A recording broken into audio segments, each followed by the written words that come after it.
We are back on Inside Politics. Our guest today is Metro Schools Director, Dr. Adrienne Battle. Dr. Battle, Governor Lee and his administration want to create 100 more of these new charter schools. Majority of them will be in urban areas, as they have been in the past, like here in Nashville. Do you need or want that many? I mean, you wouldn't get all 100, but you might get quite a few of them.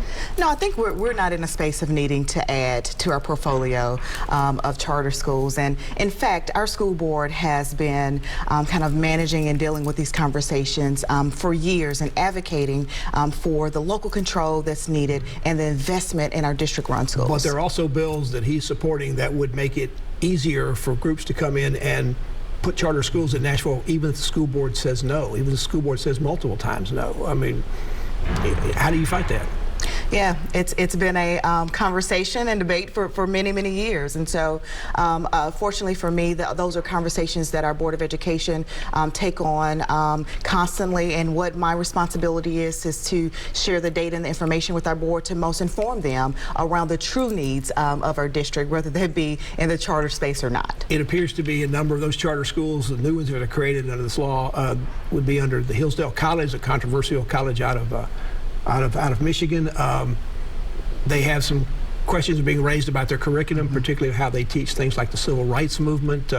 Are you concerned about that? Do you want a Hillsdale College charter school in Davidson County? I mean, definitely concerned about all the rhetoric around them and who they are. I don't think that there's any demand or desire to expand in that regard. Governor Lee is also poised to sign into law a bill that he requested would mandate all library books in schools across the state be age appropriate. I think everybody would agree with that, but does this bill actually define what the heck that is? No, and in fact, our books in our libraries are age appropriate, and we have measures in place to make sure that that is true for all of our schools, regardless of the grade or age of the students that we serve. Do you have a lot of complaints about that every year? Are you concerned this bill is going to give you a whole lot more complaints? Not concerned. We do not receive complaints around this space, but we do have a policy in place that if there was a concern, families, parents, guardians could leverage for us to do a review. But currently, as it stands, we do not receive lots of complaints regarding our materials. Do all these bills concern you that perhaps parents and others have lost faith in our public schools, and particularly even the good sense of our librarians? No, but what's disappointing is all the conversations that devalue the experts that we have serving in our schools, our librarians, our teachers, our support staff. That's what's most concerning to me, because the narrative out there definitely does not meet the experts and the quality of educators we have serving our students. With all the bills on education that are up in the legislature, do you feel like you now have not only your 9-member school board here, but a 132-member school board up on the Hill? They seem to be wanting to tell you how to run your business quite frequently. Well, the truth of the matter is we have state laws that we have to abide by.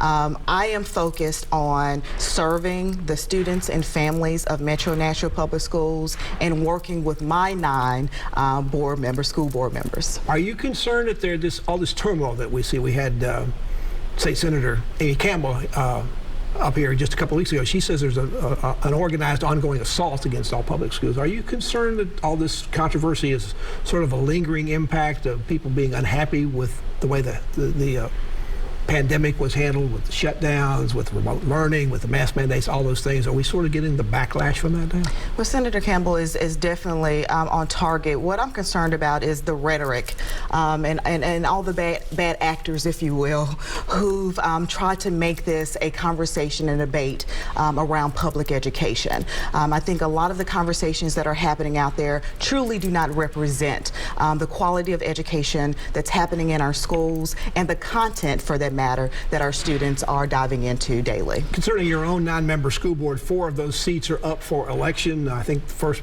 primaries now are going to be in May. We hadn't had primaries for this before because they haven't been held on a partisan basis. There's lots of things that divide school boards. We've seen that over the years on all kinds of policy things, dividing them by Republicans versus Democrats. Is that a good thing? I definitely don't think it's a good thing. Public education, the focus that we have on public education should stay right there. This is not about political parties. This is about educating students.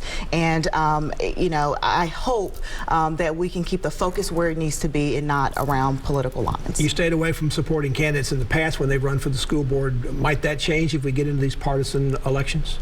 No, I'm focused on educating our students. There's also a bill pending in the legislature that would change how school boards are selected, particularly here in Nashville. If a district doesn't have has a lot of schools on the failing list in terms of that, they would now be appointed by the mayor, not elected by the people. What are your thoughts about that? You know, I've not had conversations with individuals who desire for us to move forward in that way. I don't believe that is necessarily the goal of the push of the mayor or our board of education, our board members. But it is being pushed by the Nashville Area Chamber of Commerce. Have they not had conversation with you about this bill? Have they not tried to explain it to you about why they want to change the way school board members are selected? Yeah. So I'll be clear about this. I mean, we have lots of conversations with the Chamber of Commerce.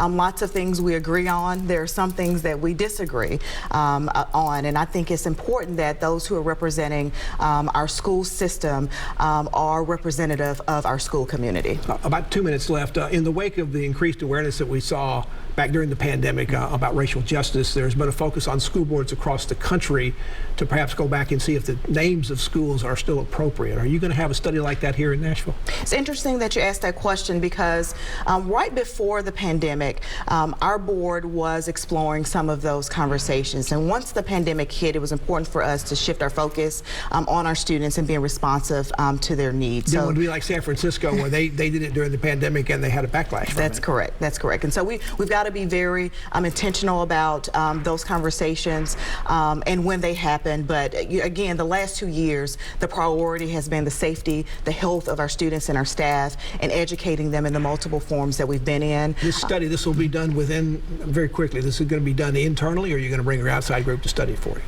Again, I would have to defer to our Board of Education with regards to the actual process that they will take on to review those names, but there definitely has been an interest in studying, looking at the background with the naming of some of our students, some of our schools, so that we can move forward with a very formal process. Dr. Battle, thank you so much for joining us. I know we'll have you on again to talk about all the issues that are always around education. Thank you. And thank you for joining us on Inside Politics. I'll be back here again for a future show. If you can't get the politics in the meantime, you can go to the side of our website. You can find my Capitol View commentary there. There's no commentary posted every Friday afternoon. Enjoy the rest of your weekend, and we'll see you here next time. Goodbye.